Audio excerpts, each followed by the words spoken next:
Good morning, everyone, and thank you for joining us here at NASA's Johnson Space Center as we discuss the upcoming Crew-13 mission to the International Space Station.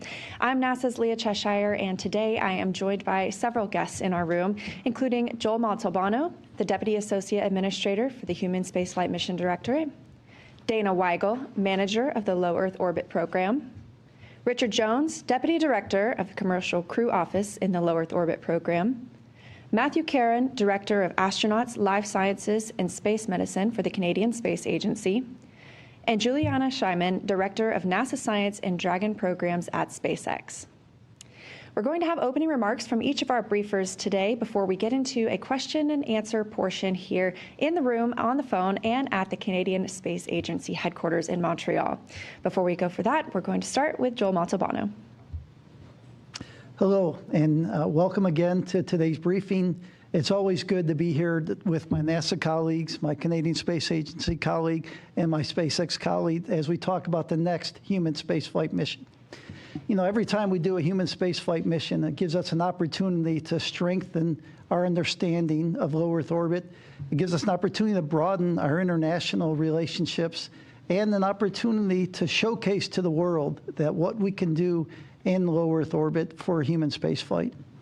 You know, as we look at human spaceflight from a directorate standpoint, we recognize the great contributions of Artemis II as we take the lessons learned and we look forward to Artemis III in 2027. The test in low Earth orbit, where we'll be testing one, maybe two landers as we look forward to understanding those dynamics and those lessons learned as we prepare to put people on the surface of the moon. With that, I want to thank again my NASA colleagues, Canadian Space Agency, SpaceX, for everything we do, all of our international partners as we look forward to another great human spaceflight. With that, I'll hand it over to Dana Weigel. Thank you, Joel. Good morning. Thank you all for being here today with us. It's an exciting time for us in the LEO program as we prepare for the Crew-13 mission. I want to start by saying how proud I am of the LEO team. This team combines the talent and the expertise of ISS, Commercial Crew, Commercial LEO Destinations, and the EVA office. Every week, critical work happens to keep space station flying safely 24/7. to support a steady cadence of cargo and crew transportation missions, and to shape the future of low Earth orbit with our industry partners. It's been a really busy summer for us. We had the recent successful launch of the 75S Soyuz on July 14th. That mission was carrying NASA astronaut Anil Menon, along with his two Roscosmos crewmates. On July 26th, we had the safe undock and landing of the 74S mission, returning NASA astronaut Chris Williams. This Thursday, we've got a spacewalk planned. Jessica Meir and Anil Menon will go out and install a modification kit on the 3B solar array. That is in preparation for an eventual upgrade to that array. We're installing another one of the IROSA arrays this fall on SpaceX 35. As you heard last week in our spacewalk briefing from Bill Spetch and our operations team, we do have 3 spacewalks planned in August. One of the tasks that we're doing is an R&R of a Node 2 retroreflector. That is critical for visiting vehicles like Crew-13 for navigation, rendezvous, and docking. After that, we're excited to welcome Crew-13 on board station with Jessica Watkins, Luke Delaney, Josh Kutrick of the Canadian Space Agency, and Sergei Tetery-Yatnikov of Roscosmos. 3 of the flyers are first-time flyers, so they'll be the 296th, 97th, and 98 visitors to space station. Not quite at 300, but getting pretty close, which is pretty exciting. During the mission, the crew will help us fight heart disease and Parkinson's disease by studying human stem cell-derived tissues that will help improve medicine, disease modeling, and pharmaceutical testing. They will also explore crop production that's important for longer duration spaceflight missions, and they'll help us better understand blood flow abnormalities that we see in space, along with testing new diagnostic medical equipment for monitoring crew health. That's just a couple of the highlights of some of the exciting research that the crew will be doing on board. Crew-13 will be flying aboard Dragon Grace. This will be the second flight for the spacecraft. It is the newest spacecraft. It last flew on Axiom 4 in 2025. Final integration of the Dragon is complete. The capsule was stacked on the trunk just last week, and mission preparations are proceeding well for a mid-September launch. We are targeting no earlier than September 12th for that mission. Falcon 9 booster maintenance will kick off this month. That same booster was flown on Crew-12. We're not tracking any major issues for this mission campaign. Of course, Richard will talk more about hardware and ground processing along with Julianna. Overall, SpaceX has done a great job getting the spacecraft, the rocket, and all the ground systems ready to support this mission. Looking ahead, we have a number of other missions that we have planned for this year. We have 2 Progress cargo missions. We have a SpaceX 35 Dragon cargo mission that will bring up the last and final set of the IROSA solar arrays, and then we have the Northrop Grumman 25 mission. Teams are really working hard on Starliner. We'd like to get that vehicle back to flight. They've made a handful of hardware modifications, so it's really important for us to fly it as soon as it's ready so we can take a look at the system performance after those modifications have been made. So teams will look at the amount of technical work in front of us, the amount of scope, and all of the other dynamic operations that I mentioned that are ongoing on board Space Station to find the right time to fly that mission. Again, it's a very busy and exciting time in the LEO program. We can't wait to have Jessica, Luke, Josh, and Sergey on board. And with that, I will hand it over to Richard Jones. I appreciate it. Thanks, Dana. Good morning, everyone. Happy to be here. From an operations standpoint, everything is on track for a no earlier than September 12th launch.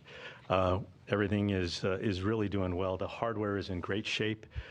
And as Dana just mentioned, the Dragon spacecraft and its trunk have been mated. There's a few extra things to be done in that area, but that's a major milestone that is going to set us up to complete a Dragon test drive. And that's when the crew will be getting into their ascent entry suits, getting into the vehicle. It's their chance to build some muscle memory, get some familiarity with the vehicle that they're going to be flying to the International Space Station.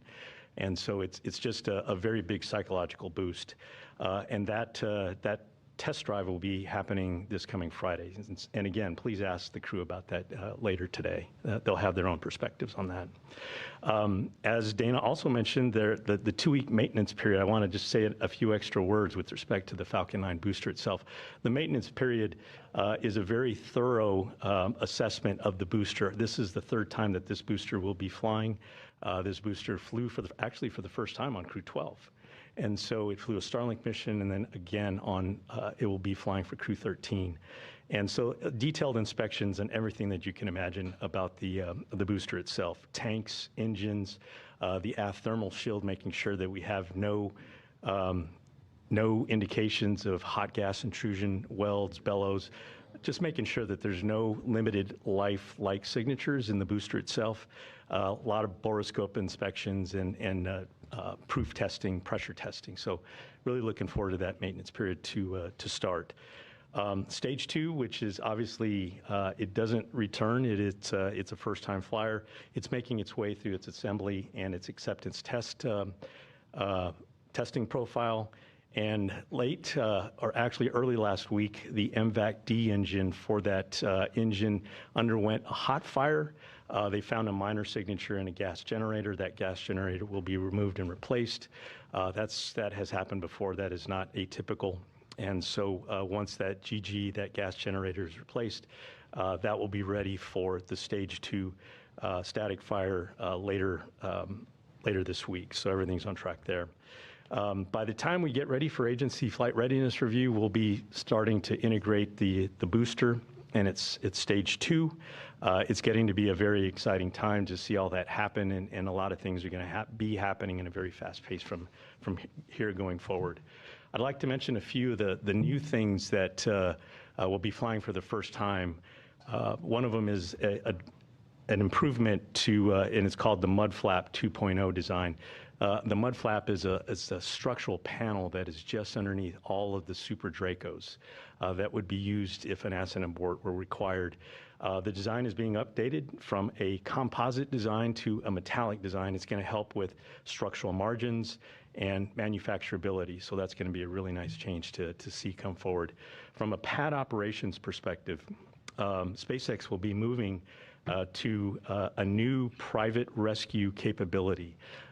If you remember going back to the Crew-12 mission, it was competing a little bit with the Artemis II preparations. And so SpaceX is going to rely on their own team if such a contingency were to come up, that they would have to extract the crew on the pad surface or within the Dragon. That capability they proved out through a lot of end-to-end testing, a lot of certification. They're ready to go in that area. Really cool thing I ought to mention is that they're using Cybertrucks instead of the MRAP vehicles that have been used in going back many years. Cybertrucks will get them out of that blast danger area quickly in a very good fashion. So looking forward to that improvement. And finally, the R3 suits. The suits themselves have been undergoing a big improvement over many missions now. This is the latest rev of that suit. The suits themselves have been improved to improve donning and doffing capabilities, as well as basically adjustments to account for spinal growth on orbit. So those suits are also first-time flyers for this time around. A quick reminder, the timing of the static fire and dry dress sequence just before launch. If you remember going back to Crew-12, they were separated and put on 2 different days. We're doing the same thing again for Crew-13.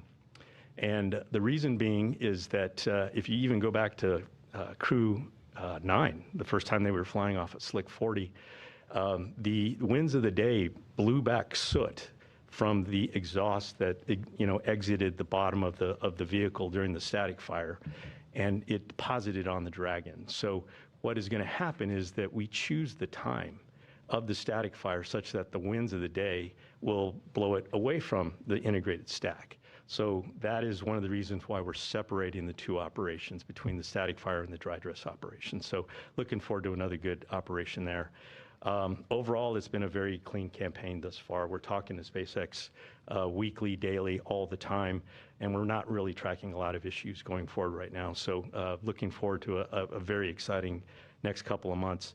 I would like to say I'm very excited for our crew, especially our first-time flyers, and for Jessica Watkins, who will be the first NASA astronaut to fly twice on a Dragon. So hopefully others will be able to have that same bragging right. So thank you for your time here, and let me hand it over to Matthew. Thank you, Richard. Thank you very much. And good morning, everyone. It's a pleasure to be here with you. So 2026 so far has been a remarkable year for Canada in space.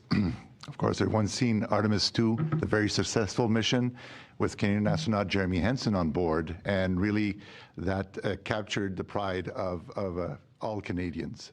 And now, in the same year, we have another Canadian who's going to go to space. So Canadian astronaut Josh Kutryk will fly to space on his very first mission, but this will be the 4th long-duration mission for a Canadian astronaut to the International Space Station. You'll recall that the last time was David Saint-Jacques, who came back in 2019. I'll just repeat it in French, just to underscore this. Donc, ça sera la première mission de l'astronaute canadien Josh Kutryk, qui va aller sur la Station spatiale internationale. Ça sera la 4e mission de longue durée pour un astronaute de l'Agence spatiale canadienne à bord de la station.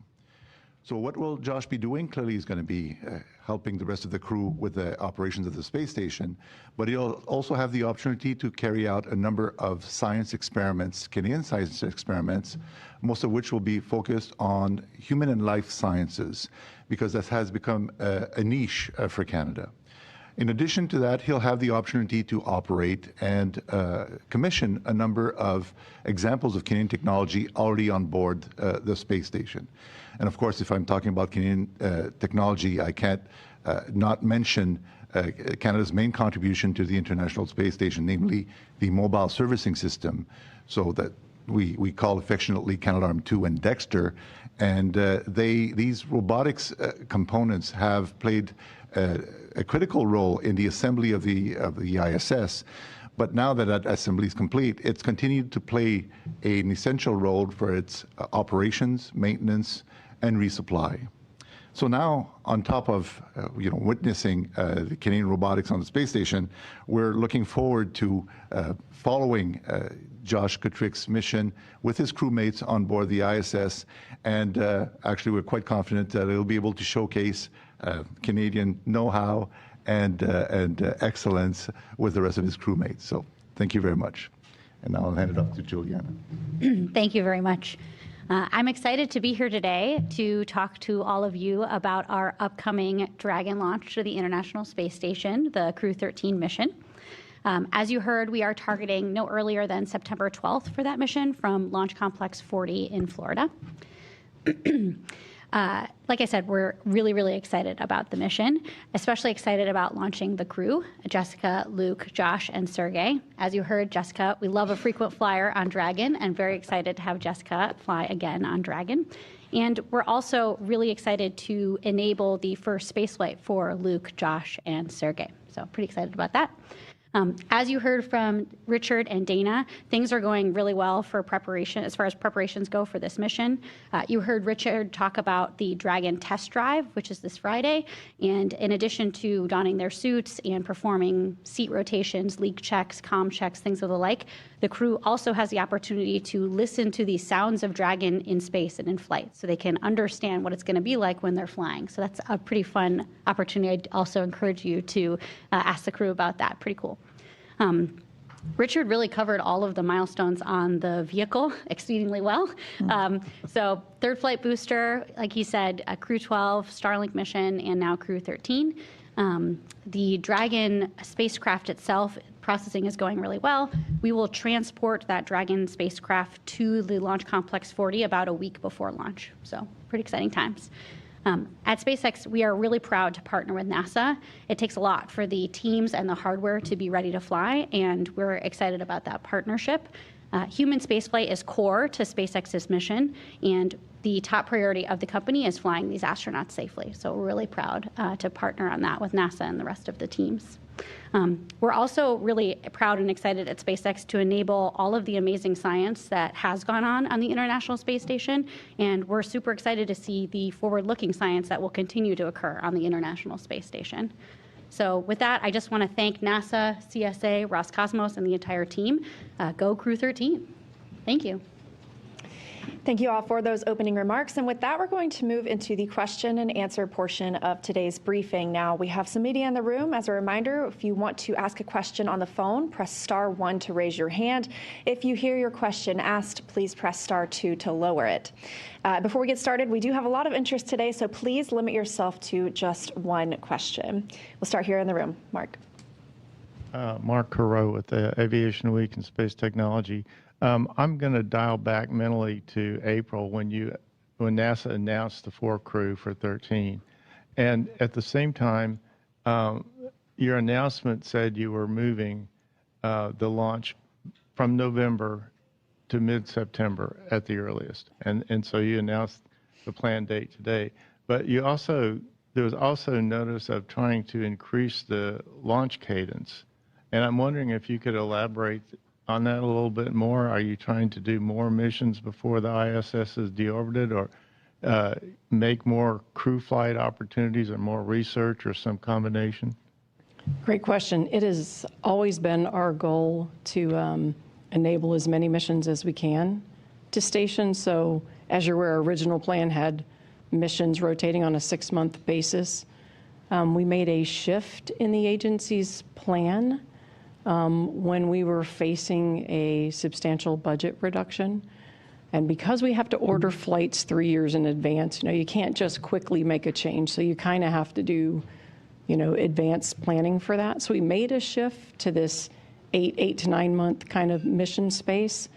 And then congressionally, we ended up healthier. And so we're going back. What you're seeing is we're going back to our original plan. It is certainly our goal to give as many people the experience of flying as we can. It's going to serve us well, both for space station, but also as we look forward to the rest of our Artemis missions. And so we have pulled back the flight, and we are going back to about a 6 to 7 month spacing between all the missions. Thank you, Dana. We'll stay here in the room. Hi, Elizabeth Howell from Canadian Geographic, and this might be for Mathieu, it might be for Dana or one of the U.S. managers, but essentially I did a bit of math, which is kind of dangerous, and I went, okay, we had Chris flying in 2012, and we had David flying in 2018, and then we had Josh assigned for a 2024 mission, and so 6 years would be 2030.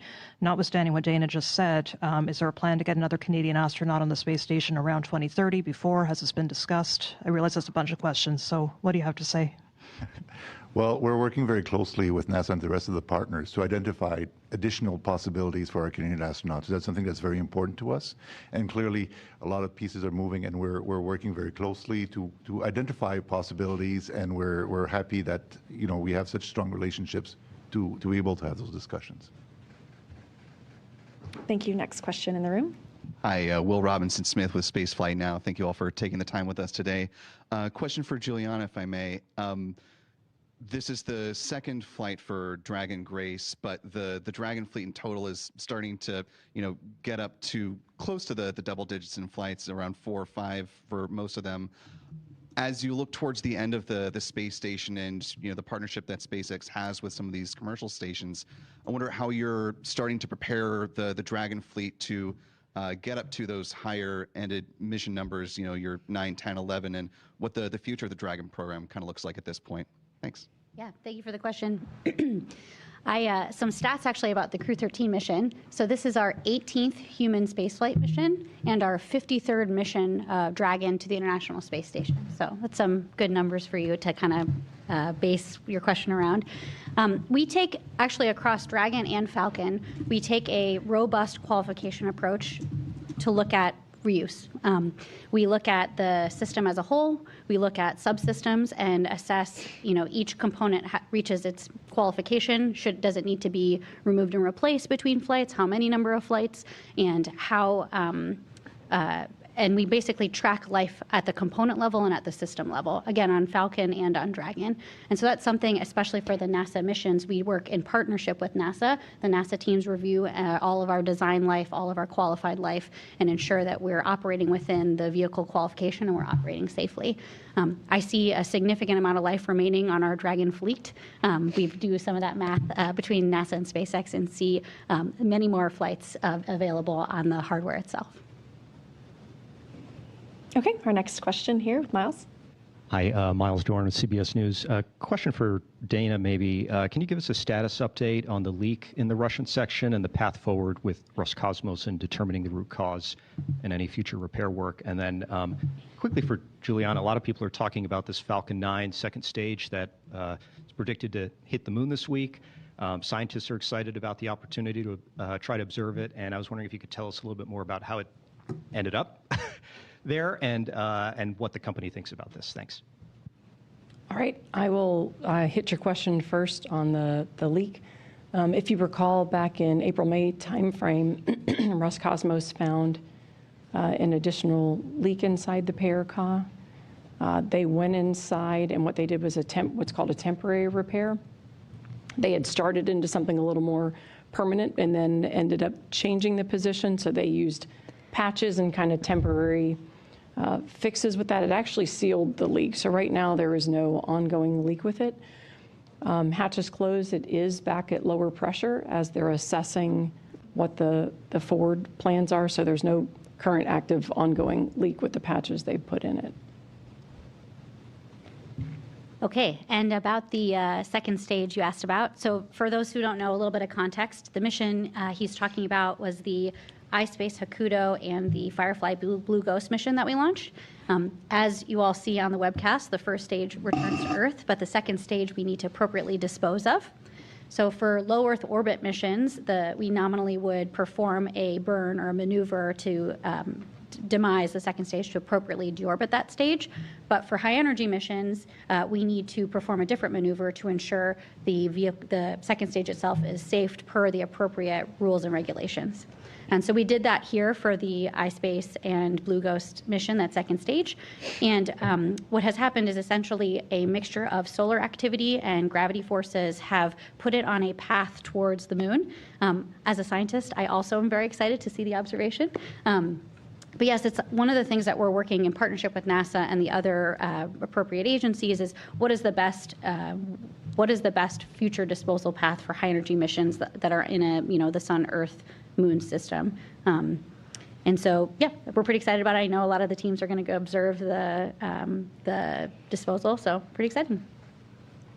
All right, thank you both. Now, before we go back to questions here in the room or on the phone bridge, we do have some members of the media at the Canadian Space Agency headquarters in Montreal. So to answer some of their questions, I'm going to toss it over to Fred Fink with CSA. Oui, bonjour, Jean-Philippe Hughes pour Radio-Canada. Ma question est pour Mathieu Caron. Pouvez-vous nous expliquer en français, en fait, c'est quoi les nouveautés de la version Crew-13 en matière d'équipements qui vont être utilisés, de robots, combinaisons, et quel genre d'entretien l'équipement, c'est-à-dire l'équipage, fera sur place? I'll answer the question in French first and reiterate in English afterwards.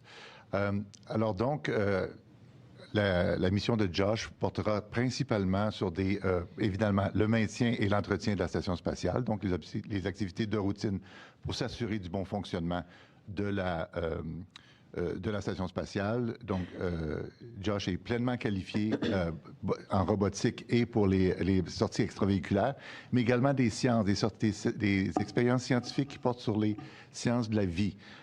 Donc là, on a toute une série de nouvelles expériences, justement, qui regardent les effets de l'environnement spatial sur le système cardiovasculaire, sur les os, sur les muscles, sur la capacité des astronautes de s'orienter et sur la santé mentale. Donc, une foule d'expériences qui va nous faire plaisir de vous partager tout au long de la mission. Alors, regardez, il va y avoir de la robotique également et potentiellement des sorties extravéhiculaires.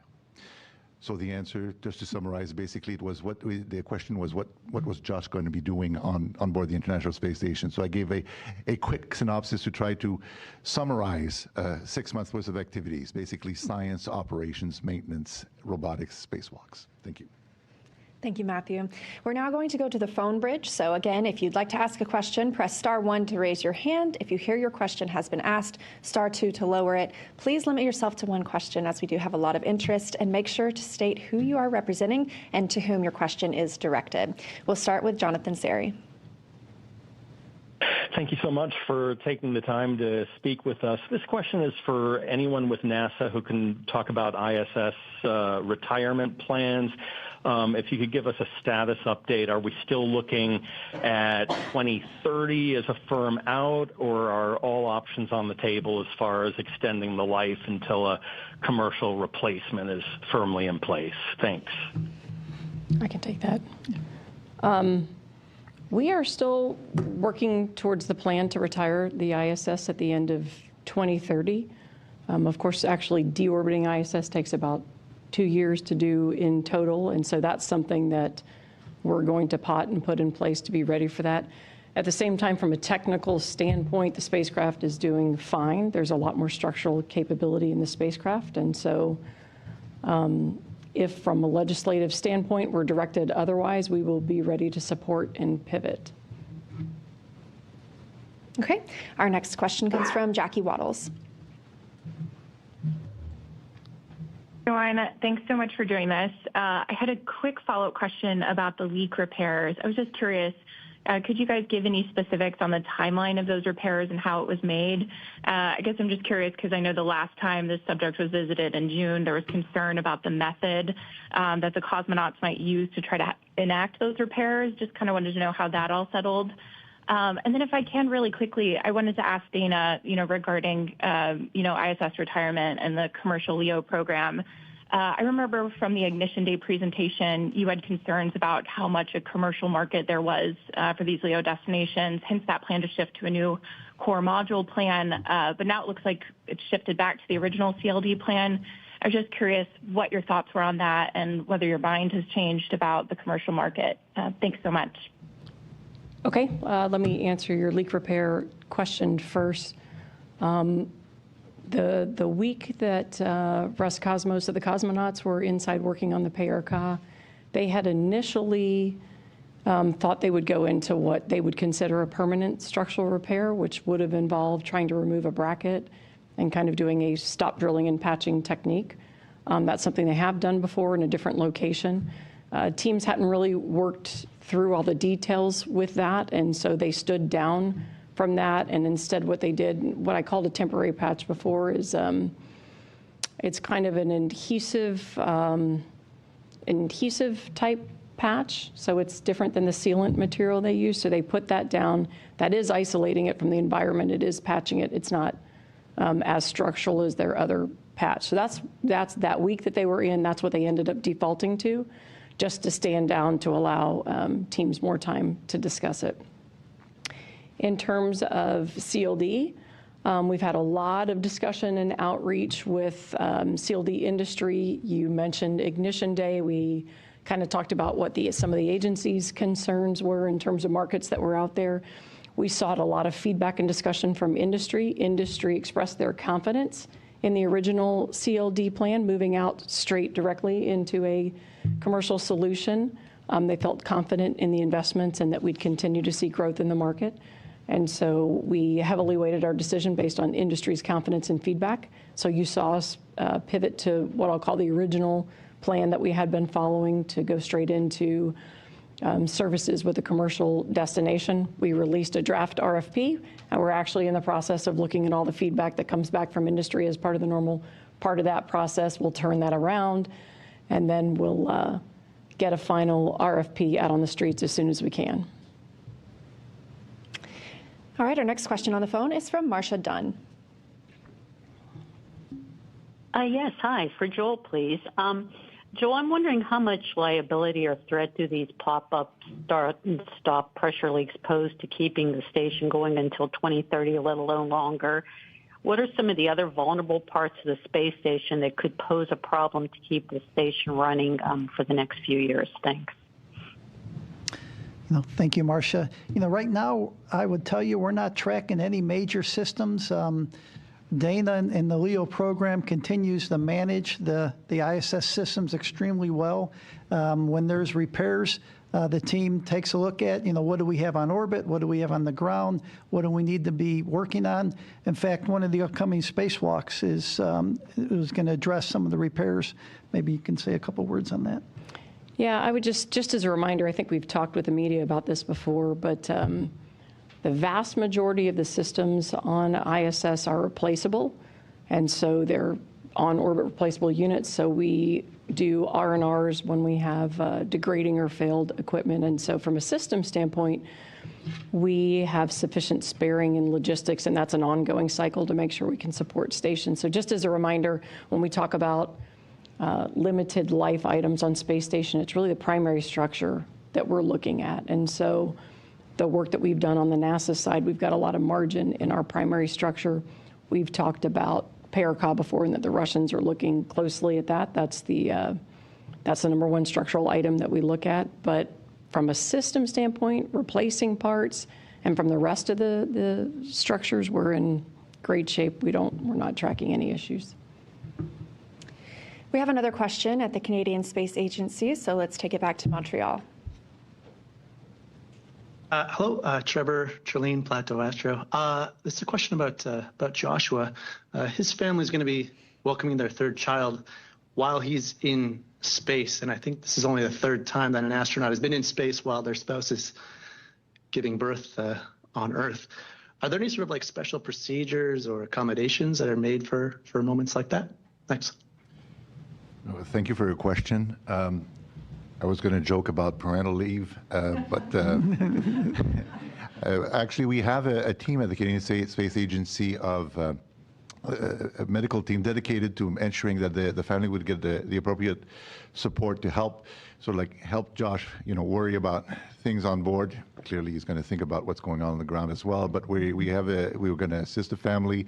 I know we talk about family, but even on the ground here at NASA, there's a whole family community that can support Josh's family, and we can rest assured that his family will be well taken care of.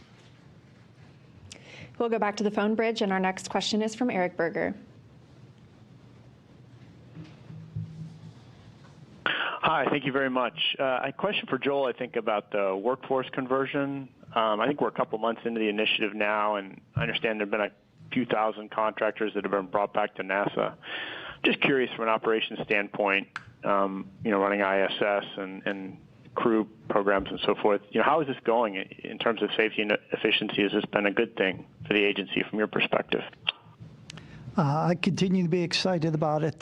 This initiative that Administrator Isaacman has asked us to do I've only seen positive impacts from it. You see, the administrator had asked us to focus at the Johnson Space Center on the mission control and converting folks from a mission control standpoint. It's been seamless for the team. Before, when you work in mission control, you really couldn't tell if you were working with a civil servant or a contractor. Today, this transition continues that. And so I'm excited to see it. We're seeing it across the multiple centers of the agency. And so we look forward to continuing this effort. Our next question on the phone is with Jeff Faust. Hi, Jeff Faust of Space News. Question for Dana or Joel. Curious what the status is of the seat barter agreement with Roscosmos. We heard some reports last month that there had been an agreement, at least in principle, to extend that. How long has that been extended, and does that include Starliner missions once Starliner is certified for long-duration ISS trips? Thanks.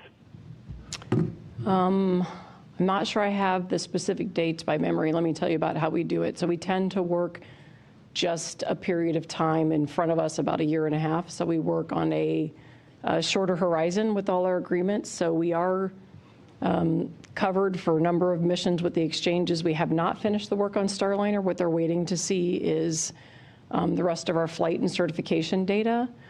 They want to talk about it, but they'd like to see that data before we go into it. We can get you the specifics of what specific missions are covered in the exchange. I just don't remember that off the top of my head. We'll come back to a question here in the room with Will.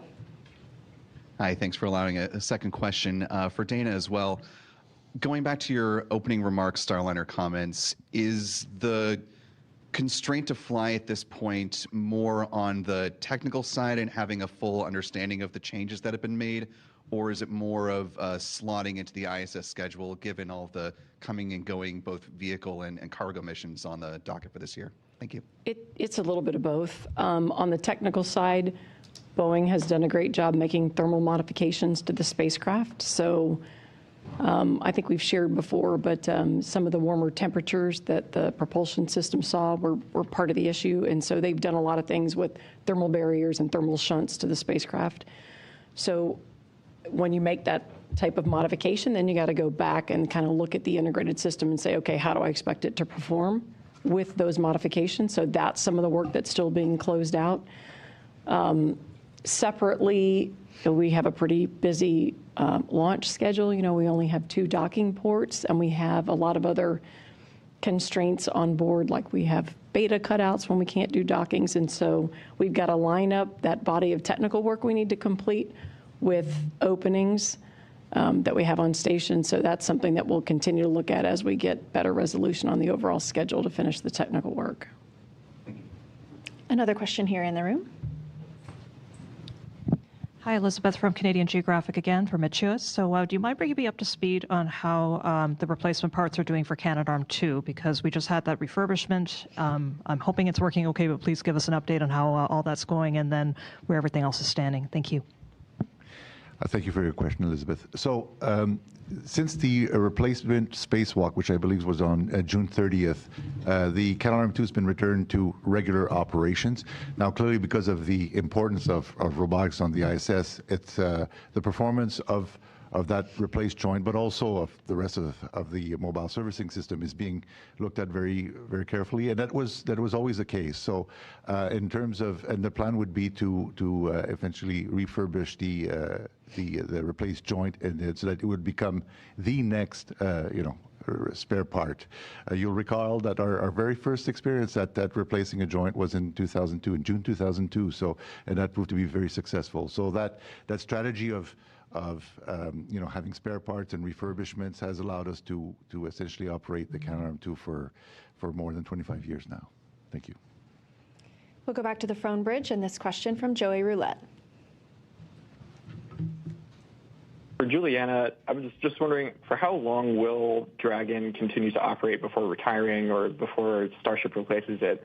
And then for Dana, what is the CLD program and NASA overall kind of doing to prepare for that day in which, the only U.S. crew-capable LEO spacecraft goes out of service?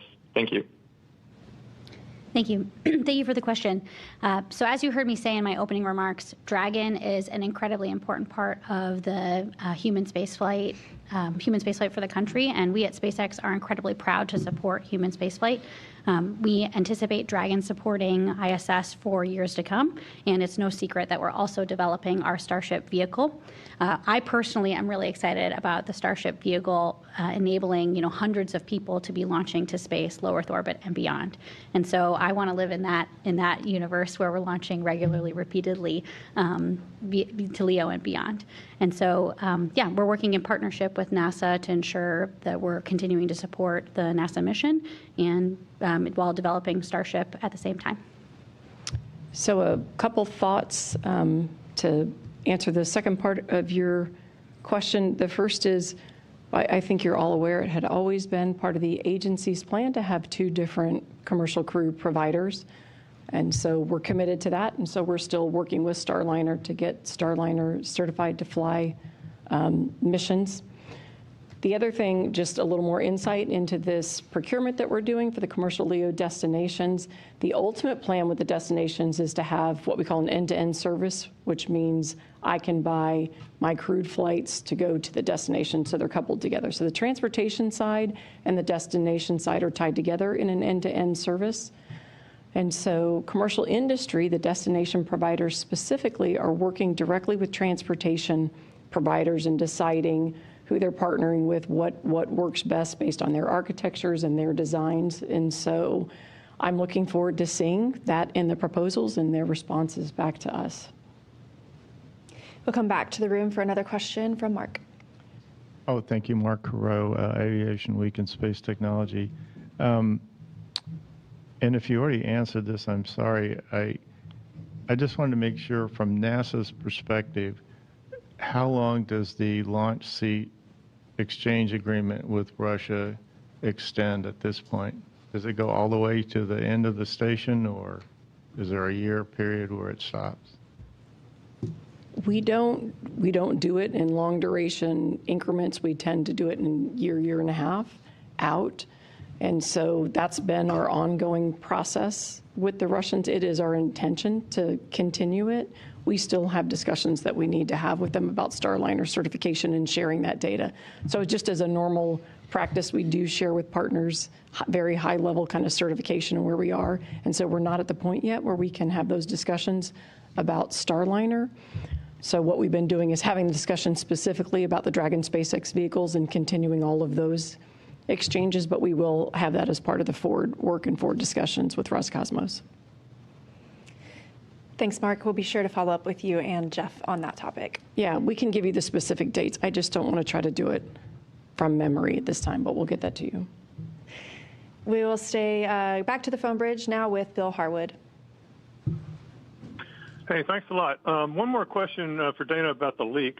You said the hatch is closed. I'm assuming there's lower pressure in the module right now, which would help with maintaining a zero or a very low leak rate. Do you know if the Russians are still planning to do the permanent structural repair? And if so, would you still put the USOS crew in their Dragon while that's going on? Or was that just because you guys didn't fully understand what they were up to, when they were first trying to do it? So really just trying to understand if they're still planning that repair, and will you be fully on board with it? Thanks. Sure, a couple things. So the PARCA maintained around 250 millimeters mercury of pressure. And so there is some small amount of pressure on it. It's kept low just to protect the equipment that they have in there. And so we can actually see and confirm that it's not currently leaking with these temporary patches. Roscosmos is still evaluating what they think the best plan is for the structure overall. If they go and do a permanent repair, I expect them to share the methodologies with us, and we'll take a look at what that permanent repair looks like, and then we'll decide on our side what actions we'll take or what we think the right mitigations are. So that's still work in front of us as they're trying to figure out what they want to do longer term with that part of the structure. Our next question is from Richard Trudeau. Hi, thanks for taking the questions. Richard Trudeau with Orlando Sentinel. This is for Dana and Richard. Is 2026 launch for Starliner's uncrewed flight still possible, or is it the window's going to have to push it to 2027? And as far as astronaut involvement, with reassignments and retirements, how many of the astronaut corps are still involved with Starliner, and to what degree? Like, at what point would you have to assign them training for a first crewed flight? A year or more? That's it. Thank you. I'll take the first part, and then I'll hand it to Richard. There's still opportunities to launch in 26. We're going to make sure that we've laid in all the right technical work and that we use that to drive the schedule. But in terms of a space station flight plan and windows where I've got an open docking port, I've still got capability to fly Starliner in this year. From a crew office standpoint, we always have astronauts that follow any of our major developments, and we do have crew members who are following Starliner development, and I don't know that I know off the top of my head how far out we have to assign crew for crewed flight, so I'll see if Richard has more on that one. Yeah, no, I can add a little bit. It's a structured contractual problem in terms of when astronauts have to be assigned, and it's different from the given provider. But roughly, you're looking about a year, a little bit more than a year. I'm going to keep it a little bit generic with respect to making sure that an assignment is in place. And just going back to what Dana was talking about, in terms of being ready for a Starliner mission, we're making a lot of progress in that area, understanding the anomalies that have been in place, and we're just making a lot of really good progress there. So we do have a lot of astronauts following every step of the way, right? They are following every single decision, assessment that are being done in that area, and so whenever that time comes for a crewed assignment, NASA will be ready to tell the public about who it is and why. Next question is from Ryan Caton. Hey, thanks for your time. I'm just wanting a little clarification on, I think I heard earlier that the MRAP vehicles have been replaced with Tesla Cybertrucks. I was just wondering if there's any kind of explanation as to why that was done, or if there's an advantage that the Cybertruck offers over the military vehicles. Thanks. Yeah, I'll go ahead and take that one. The advantage clearly is the speed, right? There is the speed at which a Cybertruck can exit the blast danger area is definitely one of the reasons why SpaceX has chosen to go in that direction. But I think really the main thing that I want to iterate is that it decouples a conflict in terms of trying to compete for the same resources for an MRAP. For the personnel associated with those operations. So SpaceX is just going in a direction that they have freedom to manage those resources. And if Julianna needs to add anything, no, you can. I think she agrees with me. Our next question is from Micah Maidenberg.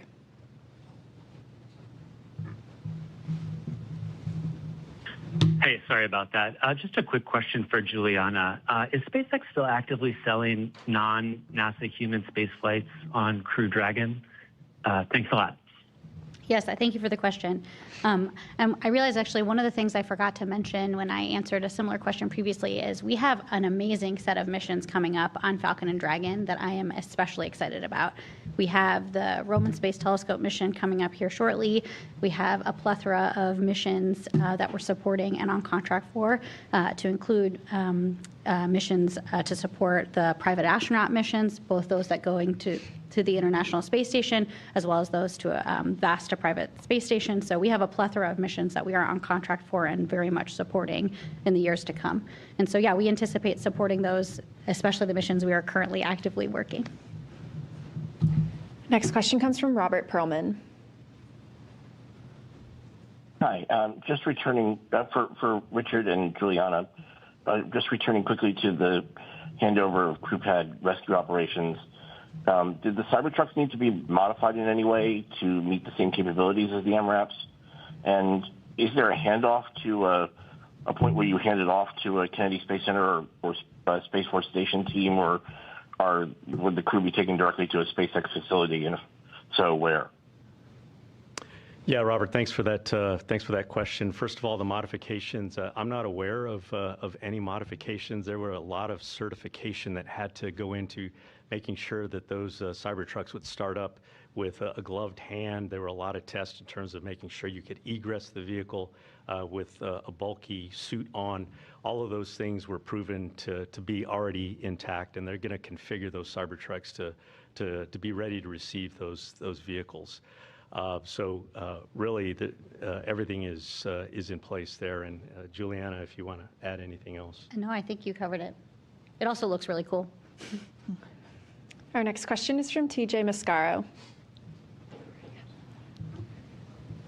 Hi, thank you so much. Again, another question about the private rescue capabilities.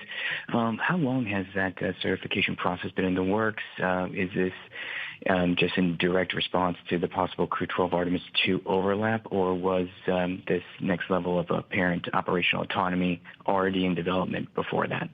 Do you want me to take that one? Yeah, so we obviously support NASA missions to the International Space Station with Crew. We also support private astronaut missions, both to the International Space Station as well as free flyers.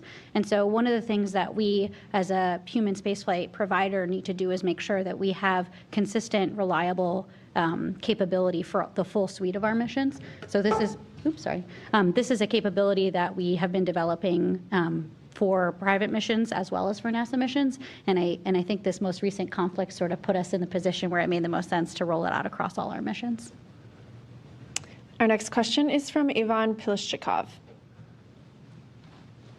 Hello. I'm Ivan Pilishchikov, Test News Agency. Thank you very much. I have a question to Joel Montalbano and Dana Weigel. Will Roscosmos representatives or any Russian representatives be present at Crew-13 mission launches in September? And are there perhaps any plans for Russian representatives to attend any NASA launch to ISS in near future? Thank you so much. You want to start? I can start. So as a standard practice, we invite each other's colleagues to the different launches. Right now, there's a progress launch in Baikonur, very close to the Crew-12 launch. And so while we'll have some Roscosmos representation, we won't have the normal that we normally do because many of the Russian management will be in Baikonur for the progress launch. Our next question is from David Curley. Thank you very much. I guess it's Dana, possibly Joel. You talked about the changes that Boeing's made. Can you get specific as what they've done for the heat? Are these structures? Is it insulation? What's going on there? And Julianna, I think Arnold Menon is the first SpaceX employee who's become a NASA astronaut to go into space. Can you talk about that a little bit? Thank you. Yeah, I'll go ahead and take that first part of the question. With respect to the changes that have been made, they have focused a lot on the SMRCS system, and the changes that they have done, they've implemented basically some thermal shunts, some structural members that divert the heat from the thrusters and put it somewhere else. So that's one of the other things that they're trying to implement in terms of fixing the overall problem. Let me address some other items that they've done. They've introduced some basically insulation. They've added some insulation on different parts of the thruster itself.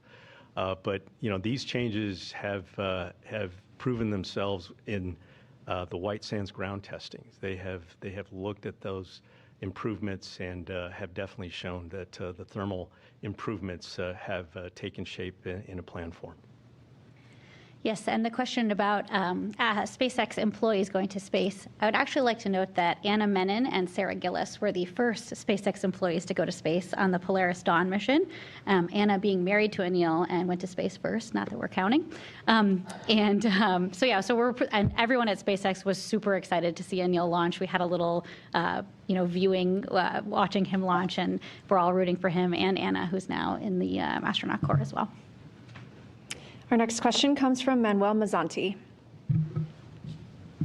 Thank you so much. Manuel Mazzanti with Exploración Espacial. A question for Dana. Can you share with us some of the latest information regarding the Axiom suits? We know, they shared some information that they're still actively testing the suits with NASA. Is still the plan to take one of the suits to the Artemis 3 mission or to the space station to do an EVA, or both? Thank you. We are actively discussing the option to take a suit and test it on board station. We're looking at It would be probably one Axiom suit and then one of the EMUs together. So what we'd like to do is see what we can learn from it. You always want to test as early as you can, and so the plan right now is to try to do that in 2027. And I don't know if Artemis is still also tracking a test. I'll have to get back to you on the Artemis question. All right, we'll come back for another question in the room here with Miles.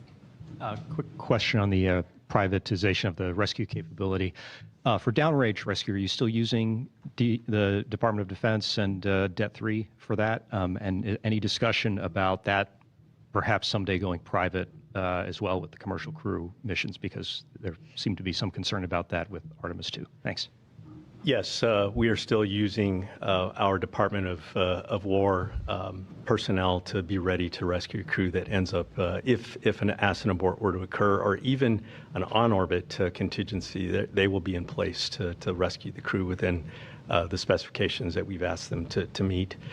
Yes, to answer your question, are we considering privatization in that area? That has been an ongoing discussion in terms of moving in that direction. And that would be downrange from now in terms of time. We haven't settled on things, but we are discussing it. We have another question on the phone from Joey Roulette. Hey, thank you. Another one for Juliana. You had mentioned that you're excited for Starship's potential in space, including low Earth orbit. And I was just wondering what the potential for Starship in LEO is and how that kind of matches with your idea of when Crew Dragon might retire. And if you could just kind of go into that a little bit, that'd be nice. Thank you. Sure. So yes, I mentioned Starship, and again, to just set the stage right, I already got a question about the second stage disposal. The reason Starship is an amazing vehicle is when you have a fully reusable vehicle, your mission cost and your operational cost and your reliability can increase. Your costs go down, your reliability increases. So again, really excited about Starship. I think an interesting upcoming Starship LEO mission is the Artemis 3 mission, where the Starship HLS lander will be operating in low Earth orbit. And I think that's a really good example of something where we're using it as a proving ground as we continue to develop Starship's capabilities.